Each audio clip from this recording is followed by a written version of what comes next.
measure the precision. How do we measure the precision? I'm going to give you a shortened way on the SOL. When you take Chem 2, we'll do a whole week on accuracy and precision. You'll do all kinds of measurements, no homework, but you'll do the measurements, and you'll have to do the longhand way of standard deviation, because you need to know how to do standard deviation when you go to college and take math courses like PropStat and other things. So, how do I measure precision? Precision is measured by standard deviation. It is a range of a set of numbers.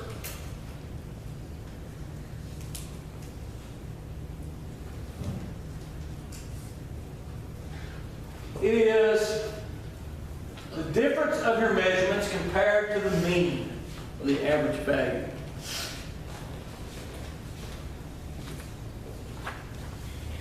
Again, I'm giving you a shorthand way to do standard deviation, okay?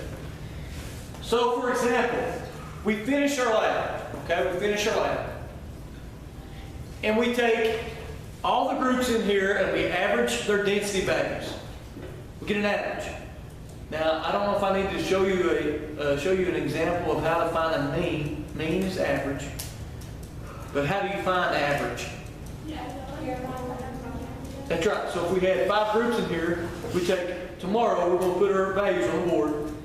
We take the five groups, we take their values for the density of lead, we would add them up and divide by 5. So then we would have an average, or a mean of 5.67, let's say. All right? Our highest value came from group number 1. They had a value of 6.2. Our lowest value came from group number 3. They had a value of 5.2.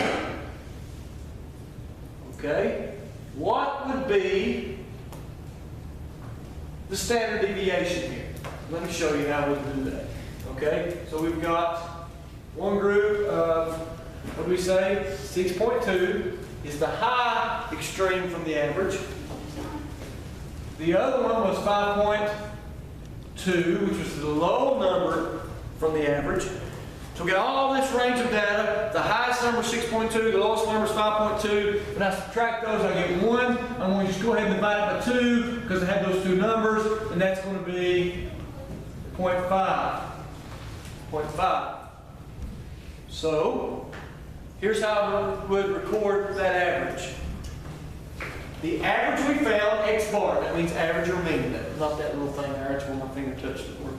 Okay, so X bar equals to, what was our average? 5.61? 67. Watch this. Plus or minus 0.50 at,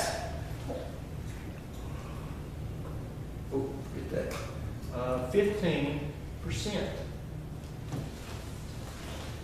Question to start the note-taking sheet. How do scientists express standard deviation and accuracy in their numbers? The average that this class found in our lab data was 5.67, give or take 0.5 above that number and below that number. We have certainty that our number was 5.67, give or take 0.5 units. Above the number below. Where does that put us? 5.67 plus 0.5 is? Right at 6.2, isn't it? 5.67 minus 0.5 is? Right at 5.2. So then when I express the results of the experiment, our average is 5.67, could be up above, up to 0.5, could be below, down to 0.5. That's our range. At 15% chance of, not rain. What did we just talk about? 15% chance of error. This class found an average of 5.67 plus or minus 0.5 of precision at 15% error of accuracy. Okay?